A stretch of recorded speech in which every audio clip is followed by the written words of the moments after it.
Today I'm going to be showing exactly how you can build a system that looks like this. A simple chatbot that will both take into account all the company's information and only reply if the company actually has that on their information, and it will keep a memory of the user so that you can keep talking with the user and you can collect important information. If it's your first time here, my name is JD, I sold my first company, and now I spend my days teaching people about AI and AI automation. Let's get started. Okay, to start, let's create a new workflow. Then let's get our chat trigger. I'm going to make this public. I'm also going to change this to the response mode. And then I want to change this to using respond nodes. So we have our chat. Then we want to actually get the memory. For this, we're going to use NA10 built-in tables. So let's go to table, data table. And the first thing we want to do is actually get a row. This is where we'll store the user information. So when we start a new chat, we want to actually go to the memory and see if there's already any information on it. Let's open this and we can see we need to choose a data table. I'm just going to create one. I'm going to name this simple chat and create. I'm just going to add one field here, which is going to be the conversation ID. Like this. I add that because if we actually start a chat, we can see we have some messages and one of them is the session ID, and this is what will allow us to keep track of a session and what was said or not. So I'm going to link the two. I'm going to open this. I'm going to choose the table I just created, which is this one. And here I can leave this as is. So I'll add a condition. In this case, I want the conversation ID to equal this session ID, like this. And I also want to always output data, because if it does not get anything, it should still move forward. Next, we need to aggregate. We need to aggregate because you'll be getting actually blocks of information, so it won't be just one block. If you, for example, tell them the name, it will add a new line where we have the block of information. Let's add that block of information here. Let's call it stored data.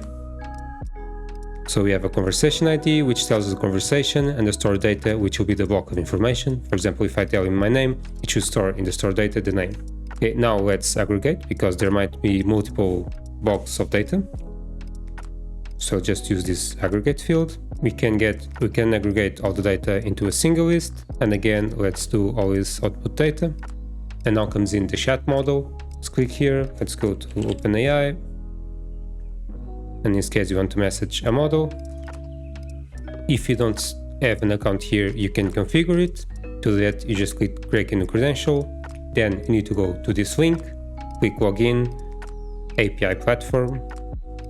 If you don't have an account, you'll need to create an account and you need to add the billing method so that you can actually get charged for the messages. Then you click on dashboard.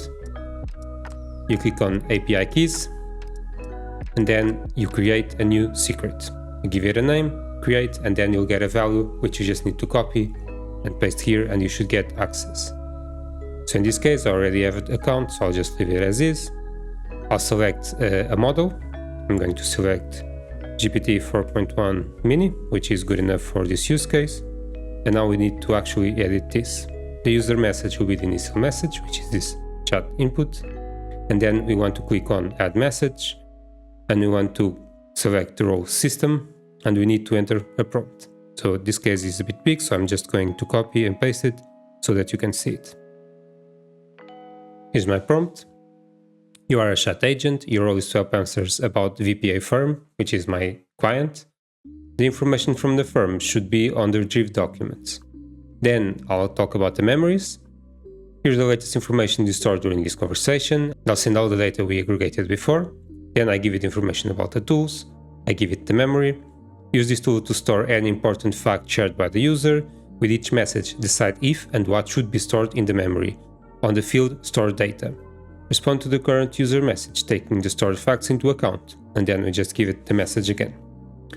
So this is created. Now we need to actually add the memory. So let's click here. We'll again get the table. In this case, what we want is to insert. So you can see it's already insert. Again, we choose our table.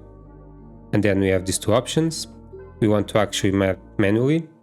We know the conversation ID will be the session ID. And the store data, we want to click this so that the model decides for itself what should be stored here. So now it should have memory. And next step, we want to actually reply. Let's go here, search respond to get a response to chat. In this case, we don't want to wait for the user reply, and we just need to grab the message.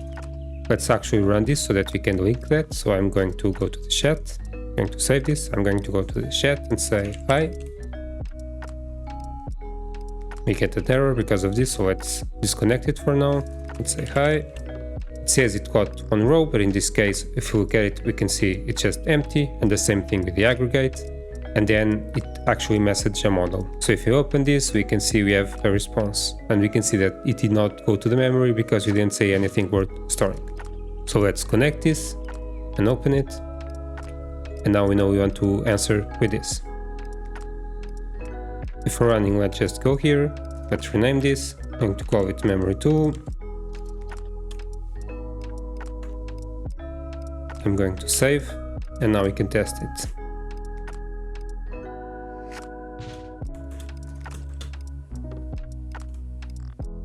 I tell them, hi, my name is John.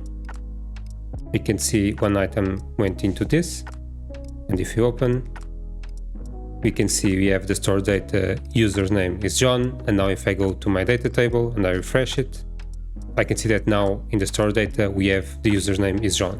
So if I now go back and ask it what's my name, I send a message. It should go to the memory and say your name is John. If I tell them I'm 30 years old and from Portugal, and I send this message, again should go to the memory tool. You can see it went there, and if you refresh our table, you can see it went there, and you can see the user is 30 years old and from Portugal. So now if I ask where am I from, and I send, we can see we are from Portugal. So this is the first part. We actually have chat with messaging. Next, we need to actually get the data and make sure the model is only using the company info to reply.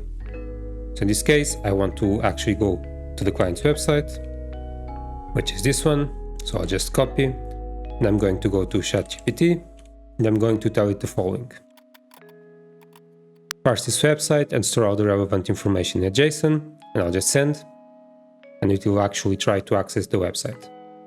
Okay, so after a bit we can see we have this information, so I'm going to copy it. Then I'm going back to the OpenAI main dashboard. I'll click on dashboard, I'll click on storage, I'll click on vector stores, and I'll create a new one.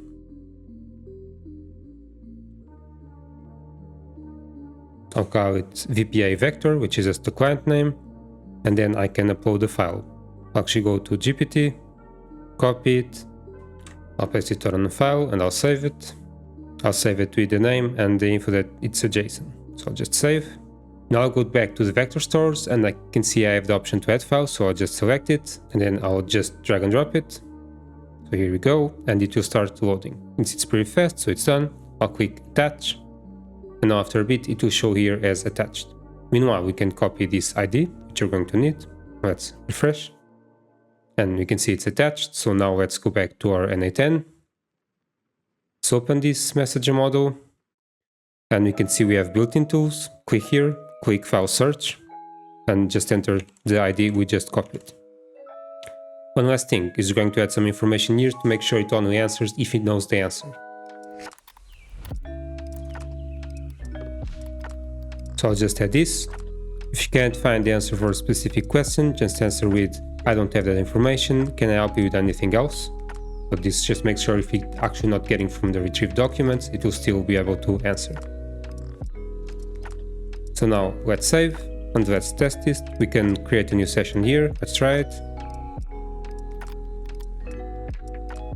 So I'll just say, hi, my name is GD, what kind of law do you practice? I'll send it.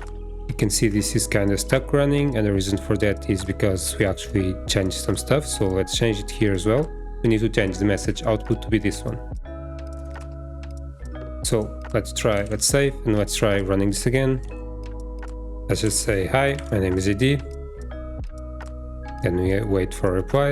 You can see, hi JD, how can I assist you with information about VPR firm today? And I can ask it, at what times are you open? So I'll just ask him. You can see our Lisbon office is open Monday to Friday, 10 to 7. We are closed on Saturdays and Sundays. And I'm going to ask it, for example, on information it does not have. Something like this. Where are your offices in the USA? And we can see it says we don't have offices in the USA. So there's still a tiny problem. If I ask him, for example, what time do you open, I send a message. We'll get a reply. But if I now say, my name is JD, and I'll send, you can see it's still going to the memory tool, but then it's not actually answering. And the reason is because here we can see we actually have one output, and in the previous execution, when we ask something about it, it actually had two outputs. So we need to make sure to go to the right place and get the right output. So we can do this easily with GPT. So let's copy this. Let's go to GPT.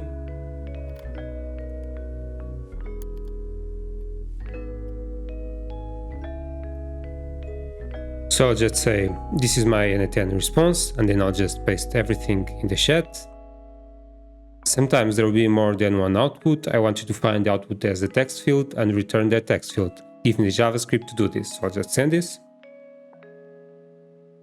I want this to be a NA10.js expression, which is a JavaScript. I'll send it. It will give us the simplified expression. You can see the explanation here, but you don't need to. Let's go back. Let's remove this, let's paste what it gave us, and we can see we now have a result. So if I save, I'll refresh the page. Let's say, hi, my name is JD, let's send. You can see it's working and we got the result. And now let's ask, what time do you open? Send. And again, we get the reply. So this is it. This is the simplest chat system you can create that has both a memory and information about the specific firm or specific company you're working with, and you make sure it's not actually giving responses it does not know, while still keeping memory information about the user. You can sell this to many businesses, and they only have the cost of OpenAI, which will be a few cents. And I hope you enjoyed this video, and if this is helpful, make sure to join our Skool community. I'm currently working on AI and AI automation courses that will be out very soon, and I think you'll really like it. Thanks for watching, see you soon.